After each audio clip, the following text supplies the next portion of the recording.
اور میں تڑپ کے رویا اور پھر میری سسکیاں بند گئی. تو مجھے کہنے لگی آپ کو کیا ہوا؟ میں نے کہا مجھے بھی دعا مانگنی آ گئی ہے. جب میں اسے کہوں گا نا اللہ تو ہی میرا رب ہے، میں تجھ سے نہ کہوں تو میں کس سے جا کے کہوں؟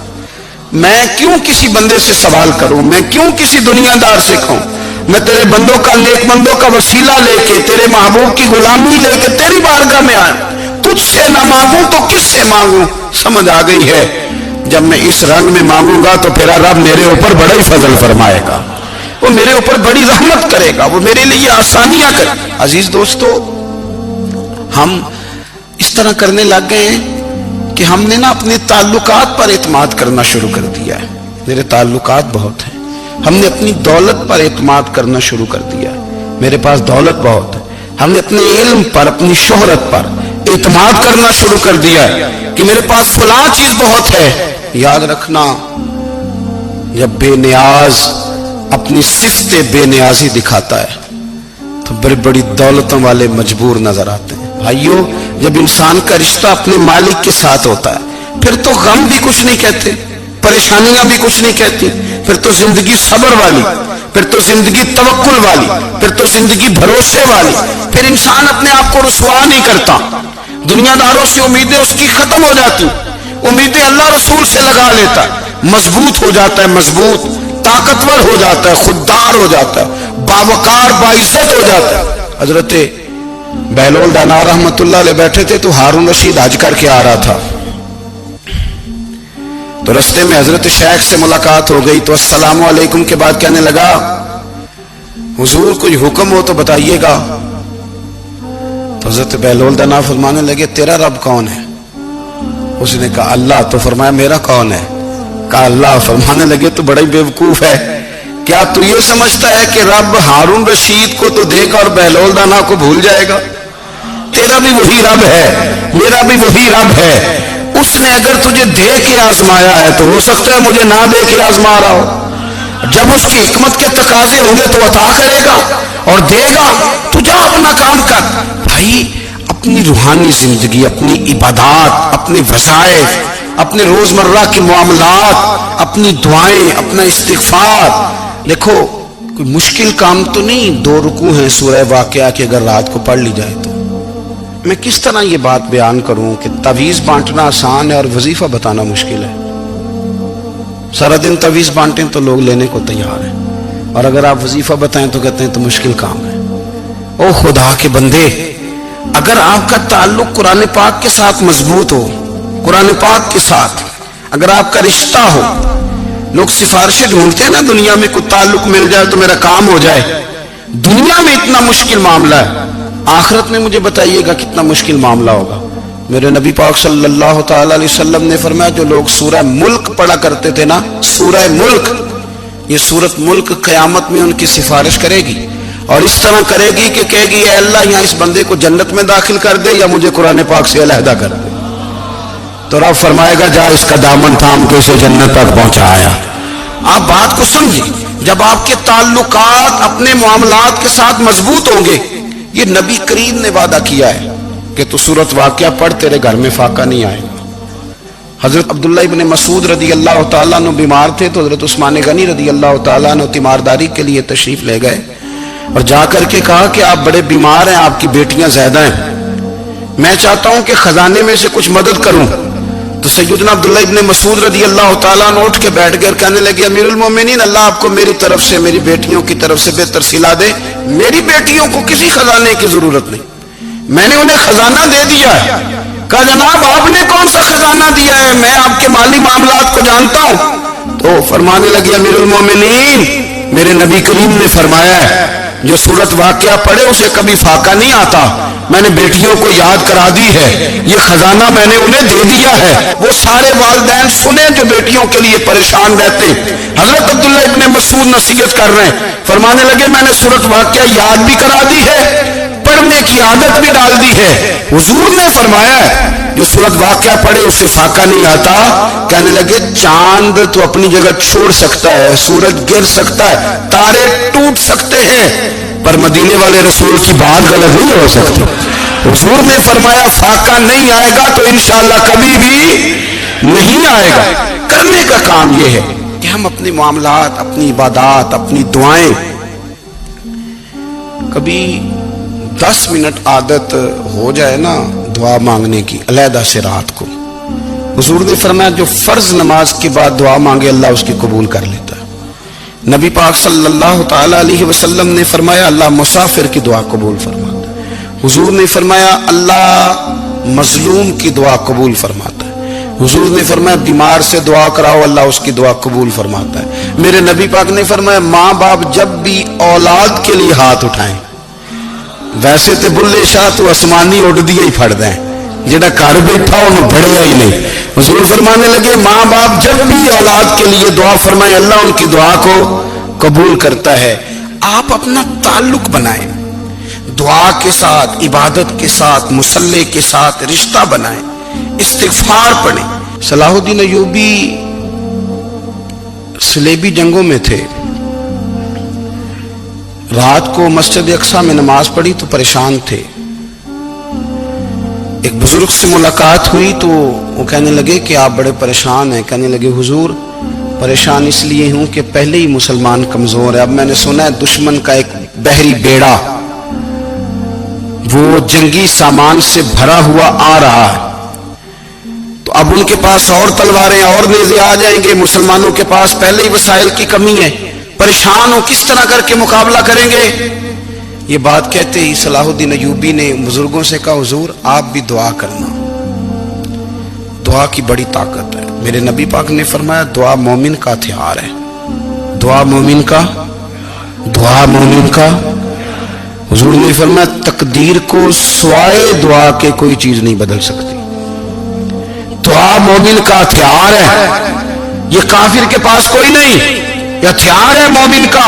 اللہ کرے آپ کو سمجھ آئے. پھر سنیں کئی بار کہہ چکا ہوں یہ ہتھیار ہے. کافر کے مقابلے میں جو تیرے پاس سب سے بڑا ہتھیار ہے وہ دعا ہے. دعائیں کرانی چھوڑ دی، کرنی چھوڑ دی، لینی چھوڑ دی. حضرت سیدنا انس بن مالک رضی اللہ تعالیٰ عنہ فرمایا کرتے تھے میں نے وہ رنگ دیکھا ہے جب حضور دعا مانگتے تھے اور حضور کی مقدس آنکھوں میں آنسو بھی ساتھ ہی بہا کرتے تھے. میں نے وہ انداز دیکھا ہے. تو صلاح الدین ایوبی بزرگ سے کہنے لگے آپ بھی دعا کیجیے، اور خود رونے لگے اور سر سجدے میں رکھ کے رونے لگے اور عشاء سے لے کر فجر تک روئے، خوب روئے. صبح وہ بزرگ آئے تو صلاح الدین ایوبی کا خوبصورت اور ہنستا ہوا چہرہ دیکھا. کہنے لگے آپ بڑے خوش ہیں، رات تو میں نے بڑے روتے ہوئے دیکھا تھا. تو کہنے لگے حضور وہ جو بحری بیڑا آ رہا تھا نا وہ پانی میں ڈوب گیا ہے، اب وہ نہیں آ رہا، ابھی خبر آئی ہے تو میں بڑا خوش ہوں. بزرگ کہنے لگے اٹھ سینے سے لگ اور سن ایک بات، وہ بحری بیڑا پانی میں نہیں ڈوبا، وہ تیرے آنسوؤں میں ڈوب گیا ہے. وہ جو تو رات رویا ہے نا رب کریم کی بارگاہ میں تو وہ ڈوب گیا ہے. بھائی اپنا مصلی کا، عبادت کا، وظائف کا، اللہ اللہ کا سلسلہ اس کو مضبوط کرے، اپنی دعاؤں کے تعلق کو مضبوط کرے. دعائیں بڑے انقلاب برپا کر دیتی ہیں. ہم تھوڑے تھوڑے نا جب سے خشک ہوئے ہیں نا، خشک، اور میری تو جماعت ہی صوفیاء کی جماعت تھی. ہم تو داتا علی اجمیری کی جماعت سے، ہم تو خواجہ اجمیری کی جماعت سے، ہم تو شیخ احمد فاروق سرہندی کی جماعت سے، ہم تو صوفیاء کی جماعت. ہماری جماعت نے بھی وہ تعلق جو ہمارے بزرگوں نے بنایا تھا. بزرگ اللہ کے قریب کیسے جاتا ہے؟ تو ہمارے یہاں نا بہت سارے لوگ کہتے ہیں جی نظر ہو گئی تو کام ہو گیا. بھائی جو بخاری مسلم میں طریقہ ہے نا اللہ کا قرب پانے کا وہ تو نفل ہے. نبی کریم علیہ الصلوۃ والسلام نے فرمایا بندہ نفلوں کے ذریعے رب کے قریب جاتا ہے اور اتنا قریب جاتا ہے کہ پھر اللہ اس کی زبان بن جاتا ہے، اللہ اس کی آنکھیں بن جاتا ہے، کان بن جاتا ہے، ہاتھ اور پیر بن جاتا ہے. تو یہ تو عبادت ہے، یہ تو اللہ کی بارگاہ کی حاضری ہے جو آپ کو اللہ کے قریب کرے گی. تو اپنے نماز کو اہمیت دے کے ادا کریں، نمازیں موبائل بند کر کے ادا کریں. لیکن نا کچھ لوگ کہتے ہیں مجھے ٹائم نہیں ملتا نماز کا. تو میں کہتا ہوں یہ آپ نے بڑی جرت کی بات کی ہے. مجھے کو میرا پیر بھائی کہہ دینا میرے پاس ٹائم نہیں آپ کو ملنے کا، تو میں کہتا ہوں آج کے بعد آنا ہی نہ. تو کیا سمجھتا ہے، تو بہت بڑا آدمی ہے، تیرے پاس ٹائم نہیں اور ہمیں ملنے کا ٹائم، موج کر. تو آپ نے اللہ رسول کو کہہ دیا ٹائم نہیں. اور عجیب فلسفہ ہے نا، کہا جائے نماز پڑھنے آؤ تو کہتے ہیں کپڑے ٹھیک نہیں، اور کہا جائے کہ آؤ ذرا دعوت پہ چلیں تو کہتے ہیں 1 منٹ ٹھہر میں کپڑے بدل کے آیا. نماز کے لیے کہا تو کہتے ٹھیک نہیں، دعوت کے لیے کہا تو کہتے میں ذرا تیاری کر لوں، یوں جانا مناسب نہیں، یہ معاملہ ٹھیک نہیں۔ رب تو فرماتا ہے کہ جب تو مسجد میں آ تو زینت اختیار کر کے آ، خوب ذوق سے دعا مانگے، خوب شوق سے نماز پڑھیں، خوب استغفار کا مزاج بنائیں۔ آپ لوگوں کے بیچ رہ کے سکھ حاصل کرنا چاہتے ہیں، لیکن آپ کو پتہ ہے کئی مہینے غار حرا میں رہنا بھی مدینے والے محبوب کا طریقہ ہے۔ ہر سال اعتکاف بیٹھنا الگ سے، یہ بھی حضور کا طریقہ ہے۔ مسجد نبی کے اندر دروازہ کھلتا تھا نبی کریم کا، پر گھر کے اندر نفل پڑے نبی پاک، اور حضور فرماتے ہیں کچھ نفل نماز گھر میں بھی پڑھا کرو، گھر کو قبرستان نہ بناؤ۔ ہمارا گھر اللہ کے ذکر سے آباد ہوگا اگر ہم نماز پڑھیں گے نا۔ میں جب سنت پڑھنے کے لیے گھر میں کھڑا ہوتا ہوں تو میرا جو 2.5-3 سال کا بیٹا ہے نا، وہ بھی میرے ساتھ نماز پڑھنی شروع کر دے، اسے پتہ کوئی نہیں نماز کیا ہوتی ہے، لیکن وہ بھی نا سجدہ نہ بھی کرنا ہے تو ساتھ لیٹ ضرور جاتا ہے۔ پتہ چلا بچے لیکچر دینے سے نماز نہیں پڑھتے، نماز شروع کر دیں تو بچے بھی شروع کر دیتے ہیں۔ ہم جب پریشان ہوتے ہیں تو لیکچر دیتے ہیں، تو لیکچر تو باہر شاید چل جائے، گھر میں کیسے چلے گا؟ گھر میں تو عمل چلے گا۔ تو میرے عزیز، آج کے اس روحانی اجتماع میں ہمارے دوستوں نے جو محنت کی، ہم نے بار بار اپنی نیت سے پوچھا خدا ہمیں معاف کرے اگر کوئی ذاتی شہرت ہے، کوئی ہمارے ذاتی مفادات ہیں، رب ہمیں ہدایت دے۔ ہماری یہ خواہش تھی کہ روحانی اجتماع ہمیں تھوڑا سا اللہ اور اس کے رسول کے جانب مائل کرے، کچھ ہمارا رشتہ مصلی کے ساتھ مضبوط کرے۔